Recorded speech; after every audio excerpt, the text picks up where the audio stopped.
Welcome dear friends, in this video we will solve MCQs based preliminary test for CSS 2024 conducted by FPSC on 19 November 2023. What is k given that 27 power k equals 9? 2 over 3. 27 is 3 cube and 9 is 3 square. So 3 power 3k equals 3 square. When the bases are equal, so we can get an equation of powers equal. So 3k equals to 2, so k equals to 2 over 3. Several cows on a farm consume the food in 150 days. If we reduce the number of cows by 10, then the food lasts for 10 more days. How many cows were there on the farm in the beginning? 160.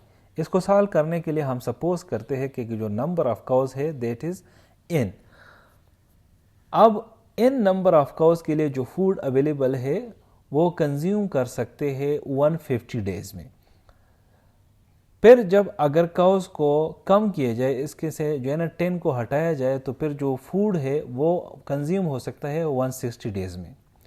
तो हमारा equation ये बनेगा कि 150 multiplied by n equals to 160 multiplied by n minus 10, क्योंकि 10 cow जब आप कम करते हैं तो जो दिन है खुराक खाने के लिए वो ज़्यादा हो जाते, 160 तक जाते. तो इस इक्वेशन को जब हम n के लिए सॉल्व करते हैं, so n equals to 160 cows.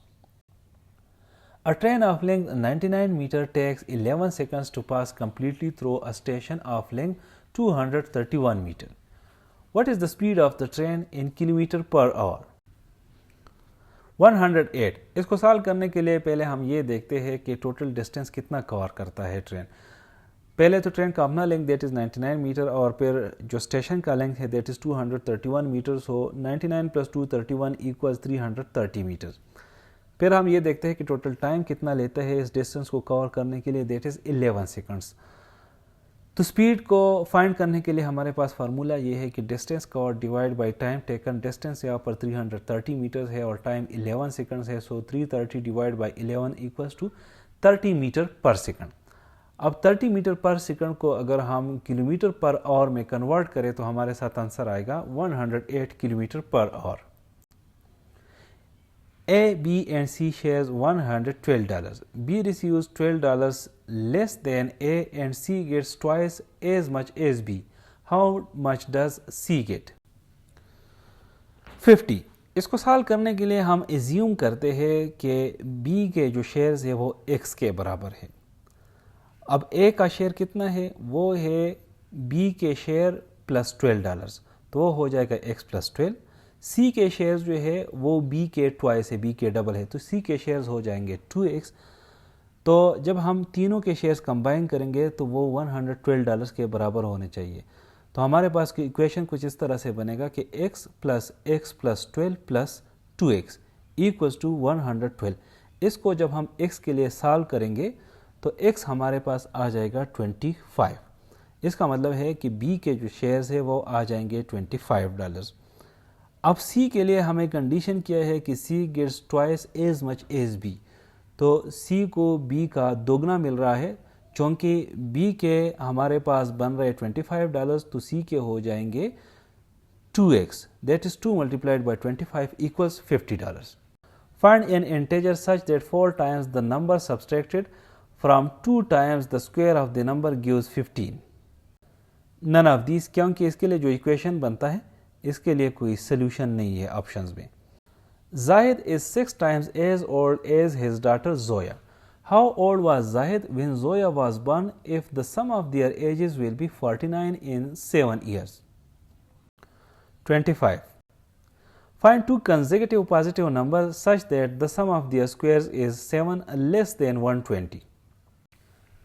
Given options में अगर हम 7 और 8 के स्क्वायर ले ले तो 7 square plus 8 square equals to 49 plus 64 which equals 113.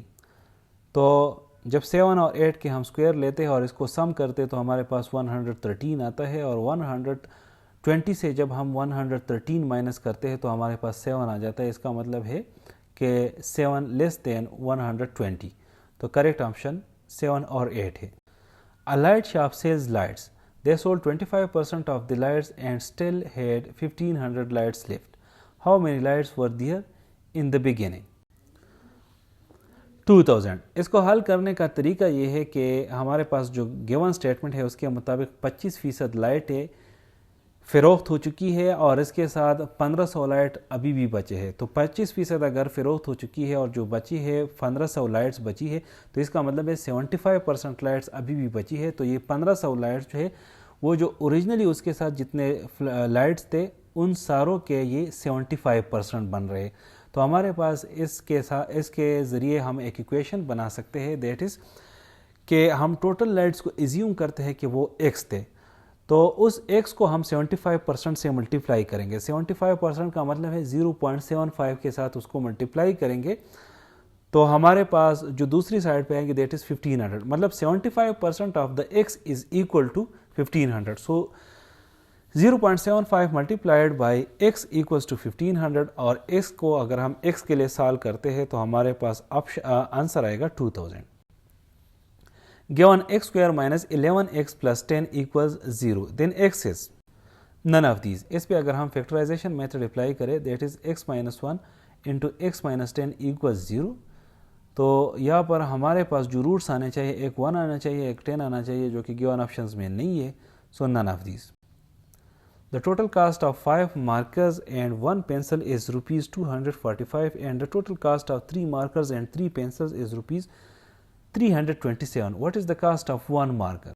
That is rupees 34. हमारे पास दो इक्वेशंस इससे आसानी से हम बना सकते हैं कि 5 मार्कर और 1 पेंसिल की प्राइस जो है वो 245 है। तो हम मार्कर को m से डिनोट करेंगे और पेंसिल को p से डिनोट करेंगे। So 5m plus p equals to 245। फिर जो दूसरा इक्वेशन हमारे पास बन सकता है दैट इज़ कि 3 मार्कर और 3 पेंसिल का जो प्राइस है that is 327। So 3m plus 3p equals to 327। अब इन दोनों इक्वेशंस को ये सिमल्टेनियस इक्वेशंस हो गए। इसको अगर हम सॉल्व करें तो हमारे पास जो मार्कर की प्राइस आएगी दैट विल बी 34।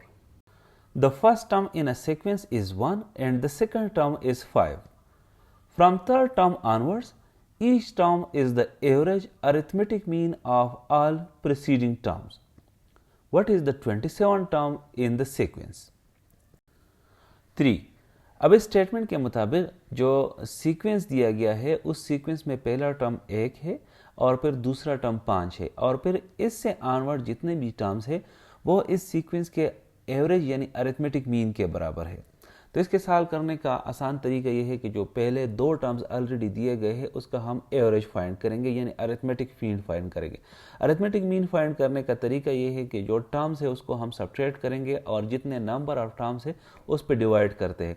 तो यहाँ पर जो सीक्वेंस में पहले दो टर्म्स है that is 1 and 5।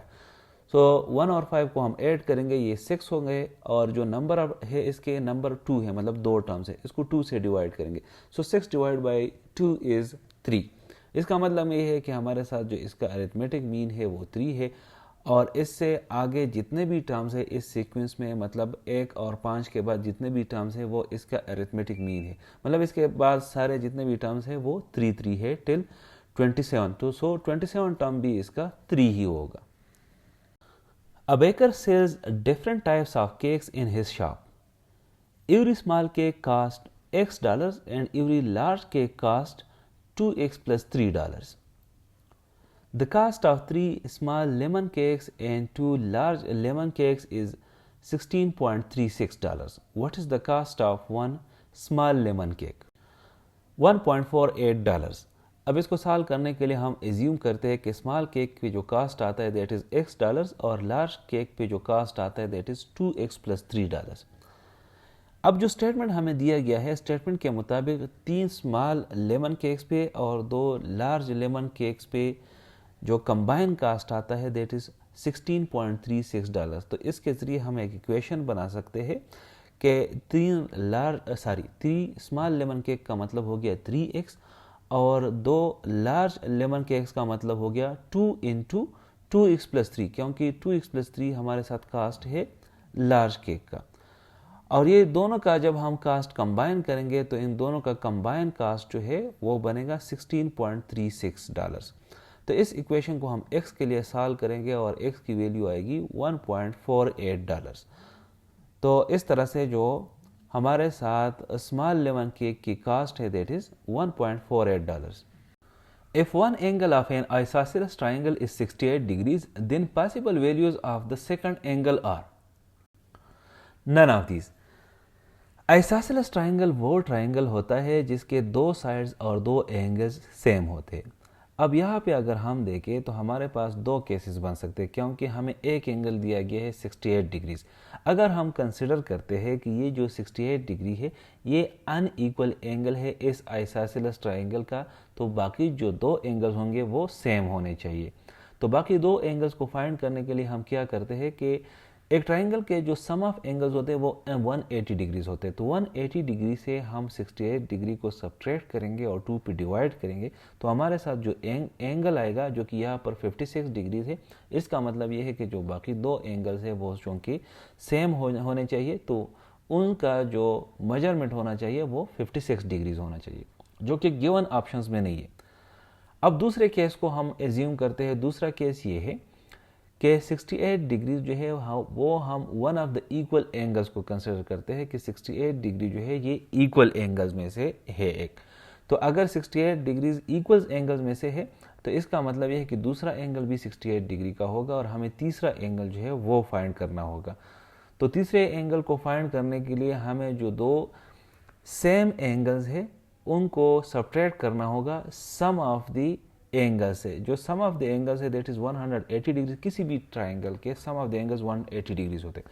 So 180 degrees minus 68 degree minus 68 degree, दो दफ़ा हमने 68 डिग्रीज को इसीलिए इससे सब्ट्रैक्ट किया है क्योंकि यहाँ पर हमने एज्यूम किया है कि ये 68 डिग्री जो है वो सेम एंगल्स है। तो इससे जो सब्ट्रैक्ट करने के बाद जो हमारे साथ आंसर आता है दैट इज़ 44 डिग्रीज। अब 44 डिग्रीज भी यहाँ पर आंसर में नहीं है, तो जो अदर इक्वल एंगल वैल्यू है वो तो या 56 डिग्रीज हो सकते हैं या 68 डिग्रीज हो सकते हैं, जो कि आंसर में नहीं है, तो इसी वजह से none of this. The total perimeter of a semicircle is 20.6 centimetre. What is the approximate radius of the semicircle? 4 centimetre. इसको सॉल्व करने के लिए हम सेमी सर्कल के पेरीमीटर का जो फार्मूला है वो यूज़ करेंगे, और सेमी सर्कल के पेरीमीटर का फार्मूला है P = πr + 2r। अब सेमी सर्कल का जो पेरीमीटर है वो ऑलरेडी हमें क्वेश्चन में दिया गया है that is P = 20.6। So P की जगह हम 20.6 को पुट करेंगे और जो πr + 2r है उससे हम r को कॉमन लेंगे तो अंदर रह जाएगा पाई + 2। सो 20.6 = r × पाई + 2। अब r के लिए जब हम इसको सॉल्व करेंगे सो r = 20.6 डिवाइड बाई पाई + 2। अब पाई की वैल्यू जो है वो 22/7 है और 22/7 का मतलब है 3.14। सो r = 20.6 डिवाइड बाई 3.14 + 2। इसको जब हम फर्दर सॉल्व करेंगे तो r की जो हमारे साथ अप्रॉक्सीमेट वैल्यू बनती है that is 4 centimetre. A water tank in the shape of a cuboid has length 1.5 meters and width 1.0 meter. How many liters of water are in the tank if the water is 60 centimeters deep? 900 liters. अब इसके लिए हम formula use करेंगे cuboid के volume का। Cuboid के volume का formula है length multiplied by width multiplied by height. अब यहाँ पर जो हमारे साथ गिवन फिगर्स है उसमें जो लेंथ है वो 1.5 मीटर है, विड्थ हमें दिया गया है दैट इज़ 1.0 मीटर, और जो हाइट है, हाइट असल में जो वाटर की डेप्थ है वो है दैट इज़ 60 सेंटीमीटर। तो 60 सेंटीमीटर को हम मीटर में कन्वर्ट करेंगे, एक मीटर में 100 सेंटीमीटर होते हैं, तो 60 सेंटीमीटर का मतलब है 0.6 मीटर। अब इसको हम अप्लाई करेंगे इस फार्मूले में, तो जो फार्मूले के मुताबिक हमारे पास v आएगा that is 1.5 multiplied by 1.0 multiplied by 1.6, तो हमारे पास वॉल्यूम बनेगा यहाँ पर 0.9 मीटर क्यूब। अब चूँकि हमने इसको कन्वर्ट करना है लीटर्स में, तो 1 मीटर क्यूब हमारे साथ बराबर होता है 1000 लीटर्स का, तो 0.9 मीटर क्यूब हमारे साथ बराबर होगा 0.9 multiplied by 1000 which equals 900 litres. तो जो टोटल वाटर है इस टैंक में वो है 900 litres. The inner circumference of a circle race track is 440 meter. If the width of the track is 14 meter, what is the radius of the outer circle? 84 metre. इसको solve करने के लिए हम पहले इनर सर्कल के radius को find करेंगे। Inner circle के रेडियस को फाइंड करने के लिए हम जो सर्कमफेरेंस ऑफ अ सर्कल का फार्मूला है वो यूज़ करेंगे, that is C equals 2πr। अब यहाँ पर सर्कमफेरेंस ऑलरेडी हमें दिया गया है, दैट इज़ 440, और पाई जो है वो हमारे साथ 3.4 या 22/7 का बराबर है। तो इन वैल्यूज़ को जब हम इसमें पुट करेंगे तो हमारे साथ ये बनेगा 440 equals 2 multiplied by 22/7 multiplied by r। तो r के लिए जब हम इसको सॉल्व करेंगे तो हमारे साथ रेडियस आएगा 70 मीटर। अब जो क्वेश्चन में दिया गया है कि जो विड्थ है ट्रैक का दैट इज़ 14 मीटर, तो 14 हम इस 70 के साथ ऐड करेंगे तो हमारे पास आउटर सर्कल का रेडियस आ जाएगा, that is 17 + 14 equals 84 meter. In a group of 200 people, 90 like tennis, while 108 like cricket and 46 people like both tennis and cricket. How many people like neither tennis nor cricket?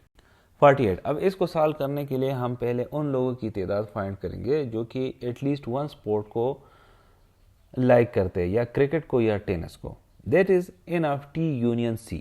अब n of t union c के लिए हम क्या formula use करेंगे, that is n of t plus n of c minus t intersection c। तो n of t जो है वो हमारे साथ, यानी वो लोग जो कि टेनिस लाइक करते that is 90, n of c यानी वो लोग जो कि क्रिकेट को लाइक करते दैट इज 108, और n of t intersection c, n of t intersection c का मतलब ये है कि वो लोग जो कि क्रिकेट को भी लाइक करते हैं और टेनिस को भी लाइक करते हैं, दैट इज 46। तो 90 प्लस 108 माइनस 46 इक्वल्स 152। अब 152 हमारे साथ ऐसे लोग हैं जो कि किसी न किसी एक स्पोर्ट को लाइक करते हैं। अब उन लोगों को जब हम फाइंड करते हैं कि न तो वो टेनिस को लाइक करते हैं न वो क्रिकेट को लाइक करते हैं, तो जो टोटल ग्रुप है इसमें दैट इज़ 200 पीपल, इसके हम सब्ट्रैक्ट करेंगे उन लोगों की तादाद जो कि किसी न किसी एक स्पोर्ट को लाइक करते हैं। सो 200 minus 152 equals 48। 450 visitors visit a museum on each Monday, while only 120 visit on each of the remaining 6 days of the week. How many visitors are there on a daily average basis in a month of 30 days beginning on a Monday? 175। इसको solve कैसे करेंगे? हमें दिया गया है कि 30 day month है जो कि शुरू होता है मंडे से, तो इसका मतलब ये है कि इस महीने में जो टोटल मंडेज आएंगे दैट विल बी 5, तो जो बाकी दिन हो जाएंगे that will be 30 minus 5 equals to 25। हम फाइंड करेंगे कि मंडे पे टोटल विजिटर्स कितने हैं, क्योंकि 5 मंडे है और हर मंडे पे 450 विजिटर्स जाते हैं, सो 5 मल्टीप्लाइड बाई 450 इक्वल्स 2250। बाकी रिमेनिंग डेज जो है वो 25 है और रिमेनिंग डेज में हर एक दिन पे 120 विजिटर्स जाते हैं, सो 25 मल्टीप्लाइड बाई 120 इक्वल टू 3000। अब total visitors in the month कितने होंगे, मंडेज के और जो बाकी दिनों के हैं वो हम ऐड करेंगे, दैट इज 2250 प्लस 3000 इक्वल्स 5250। अब हम डेली एवरेज को फाइंड करेंगे, सो डेली एवरेज का हम इस तरह से फाइंड करें कि टोटल विजिटर्स कितने हैं और नंबर ऑफ डेज कितने हैं। So total visitors are 5250 and number of days are 30। तो इसको जब हम सॉल्व करेंगे तो हमारे पास आंसर आएगा 175। A is B's daughter, C is B's mother, D is B's sister and E is D's son. Then how is A related to E? Cousin, क्योंकि A और E जो है वो चिल्ड्रन है ऑफ सिबलिंग्स जो कि B और D है, तो सिबलिंग्स के जो बच्चे होते हैं वो एक दूसरे के कजन्स बन जाते हैं। Pointing to a photograph, a man said, I have no brother and that girl's father is my father's son. Whose photograph was it? His daughter. With no brother, my father's son means the speaker himself. The girl is his daughter. A bus for Islamabad leaves after every 52 minutes from a bus stand. An inquiry officer told a passenger that the bus had already left 16 minutes ago and the next bus will leave at 8:15 p.m. At what time did the inquiry officer give the information to the passenger? 7:39 PM। इसको solve करने का तरीका ये है कि जो अगला बस है जो गिवन इन्फॉर्मेशन है इसके मुताबिक अगला बस लीव करेगा 8:15 PM पे, और जो प्रीवियस बस है वो ऑलरेडी 52 मिनट्स अर्लियर उसने लीव किया होगा। सो 8:15 माइनस 52 मिनट्स इज़ 7:23 PM। अब इस बंदे ने जब सवाल पूछा इंक्वायरी अफसर से तो ऑलरेडी 16 मिनट पहले बस जा चुका था, तो 7:23 के साथ हम 16 मिनट्स ऐड करेंगे, that is 7:39 PM।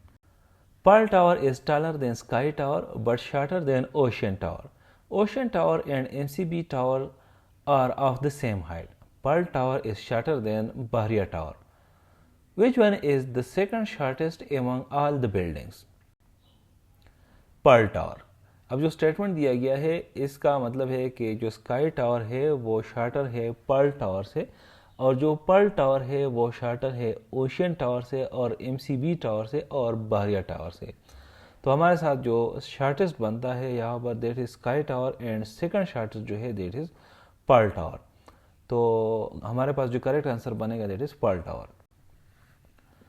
Peter is in the east of Tom and Tom is in the north of John. Mike is in the south of John. Then in which direction of Peter is Mike? Southwest. यहाँ पर हम assume करते हैं कि John जो है वो centre पे है, टॉम जो है वो जॉन के नॉर्थ पे है, पीटर जो है वो टॉम के ईस्ट पे है और माइक जो है वो जॉन के साउथ पे है। तो जो माइक जो है वो south east of the Peter lie करेगा। On a particular school day, a student will take a class of 6 subjects: geography, history, jurisprudence, kinetics, literature, and mechanics. Each class will be taken only once on that day and their order is subject to the following conditions. Geography has to be immediately after history, kinetics has to be earlier than geography, mechanics has to be earlier than literature, mechanics has to be either immediately before or immediately after jurisprudence.